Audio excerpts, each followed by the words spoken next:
my name is Mary, and I am doing this video in regards to potty training my sweet little baby bunny Ash. So I got my baby bunny about a year ago, and I've learned a lot in this past year, and I found that one of the first things I had to do was potty training. And I think that, the more we know about potty training, the better.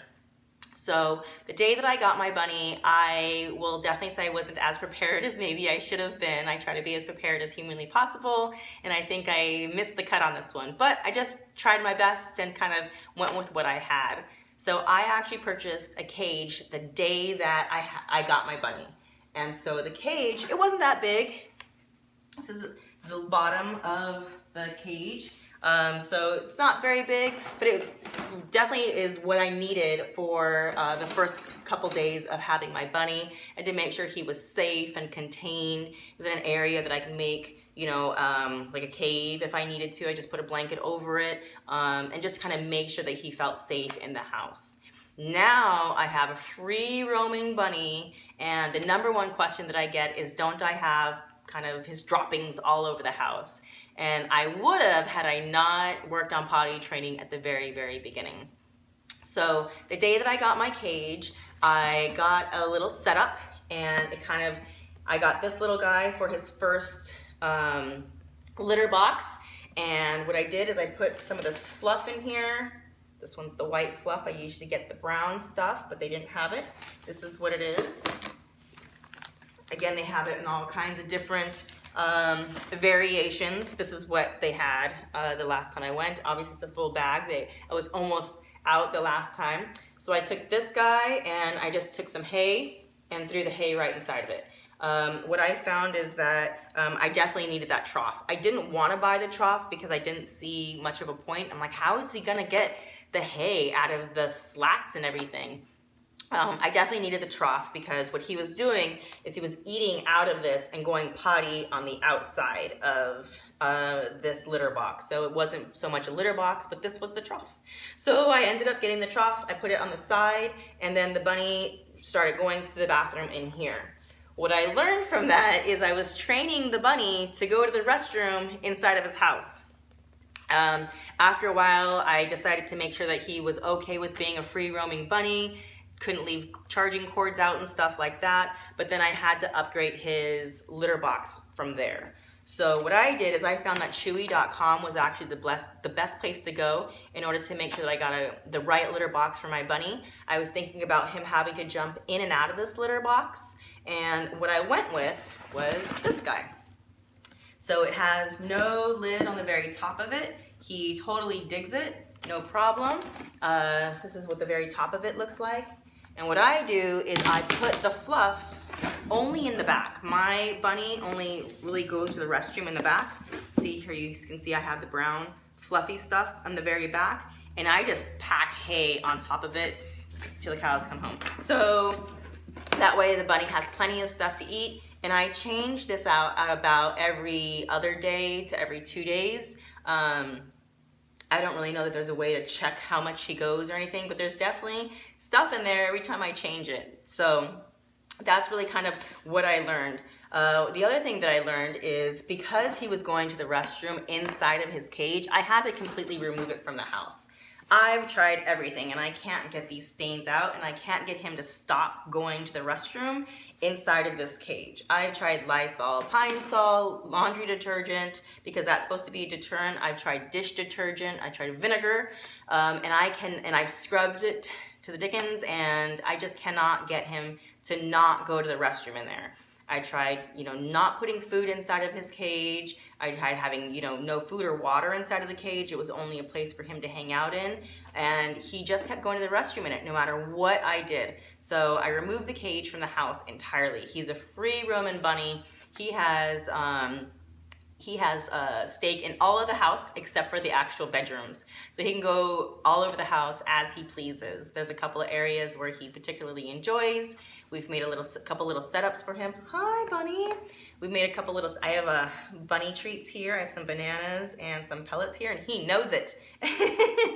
So speaking of the bunny treats, that's another way that I got him to go ahead and and use this litter box. What I did is my bunny again likes bananas and pellets, of course. So what I did is transitioning out of this litter box to the bigger litter box is I would throw some treats in there.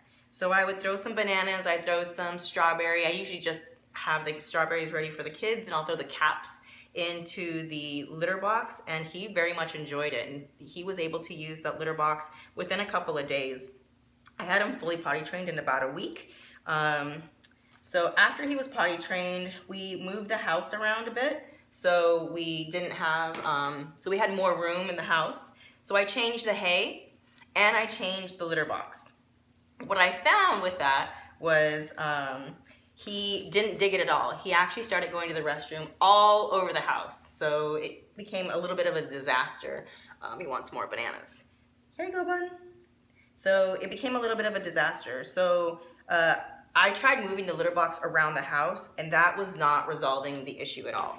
So I kind of got a bit creative. What do I already have? We had this Rubbermaid bin inside of the garage. It just had some camping stuff, I think, inside of it. We found somewhere else for the camping stuff, I think, I don't know. And we ended up making it a litter box. So what we did was we had the entire family cut this hole out, and then I put the fluff is inside the very, very bottom, and it is filled with hay. And so this is the bunny's second litter box. And initially what I did was I put the treats in it, no problem. I put some strawberries in there. My bunny loves bananas. He only likes bananas if they're super overripe. So when they start to get little brown spots in it. What I did initially is I had the lid on it, because why not have a lid on it? I don't know what I was thinking, but he does not dig the lid. As soon as he wouldn't really go in this litter box. He would go inside, take what he wanted, and pull it all out. And that was a bit inconvenient, to say the least. And so once I took the lid off, though, he really kind of enjoyed it. He sticks his head outside. You know, we'll be walking around the house and what have you, and he'll stick his little head out, and that's super cute to watch. So we've very much enjoyed his new litter box. I hope that he enjoys his new litter box. And the whole family worked on it, so that was really nice too. We have something that kind of all helped and worked on together. So when I initially started looking for hay, I went to Petco. I got the itty bitty little bag, because that's where I got all the other starter kit stuff, because I was not very prepared. And what I found was the little bag was about $10, and it filled this up some, and then I was able to fill the trough initially, but we graduated out of this. And so when I graduated out of this trough, out of this litter box to this litter box, I found that that little bag really filled this whole thing up. And I didn't have a lot of extra, so every single time I had to change the litter box, I had to go buy another bag. And at that point, I was spending like 20 bucks, or more than $20 after tax, because I needed 2 of those bags. One for the litter box, one for like hay areas outside of the litter box. It never would have worked for the bin. I would have spent quite a pretty penny on it. So what I did is I have a Mini Cooper, so not a huge vehicle. I don't have a truck or an SUV, but I was able to fit an entire bale of hay inside of my Mini Cooper. It was a lot of fun.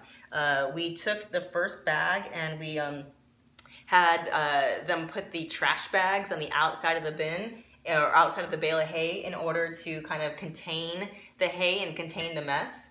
The second time I went to do it, I had a tarp that I just laid down, and we put the tarp, we put the hay in right over the tarp, and that contained the hay as well. So I actually recently rented a truck, and so I was able to get the hay inside of the truck and just not have a mess inside of my Mini Cooper, because I really had to vacuum it out pretty well after each one of those visits.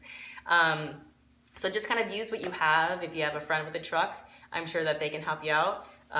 But my bunny didn't appreciate the second time that I changed the hay. So I didn't even use my entire bale of hay. I probably tossed more than I used, because he wasn't digging it at all. He would completely devour the pellets and not really eat the hay. He was still using the litter boxes though.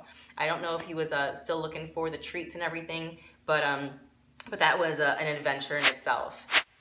So one of the things I thought was really helpful was I have these bath mats, and I have them a couple places in the house. It's just a bath mat that I cut, and this is right outside of this big bin. And what I'm finding is that he's have little pieces of potty on this mat, but it's not really all over the house. So this is really helpful. I suggest getting these little mats maybe for the outside of where the litter box is. So if he does kind of stick his head in here, go and hang out right here, his paws are not slipping all over the place. And if he does have little droppings, the little droppings are really on this mat. And so when I do change the litter box, I just take this mat and I shake it on the inside right before I take it out. And it's all pretty contained at that point. So this was a huge lifesaver once I figured it out. But this I would definitely suggest if you're trying to keep the house a bit more tidy and easier to clean. It's just way easier to be able to walk by, pick up the mat, shake it off in the inside. The other things I did was I went to the library. That's kind of my thing. I really like to be able to kind of look stuff up and read through it myself.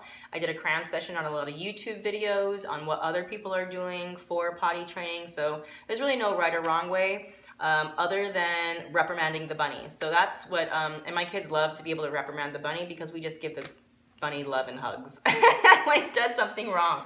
It's not like a dog. We can rub rub his nose in it and he'll learn from it. I wanted him to be as comfortable as humanly possible in the house, and so we just try to do as many things as we could to reinforce good behavior and kind of give the bunny as much love and comfort as humanly possible in order to kind of make sure he was comfortable going in the litter box, and it's worked for us. So if you have any words of wisdom or things that we could be doing differently, by all means let me know, and we can all learn this together. Thanks!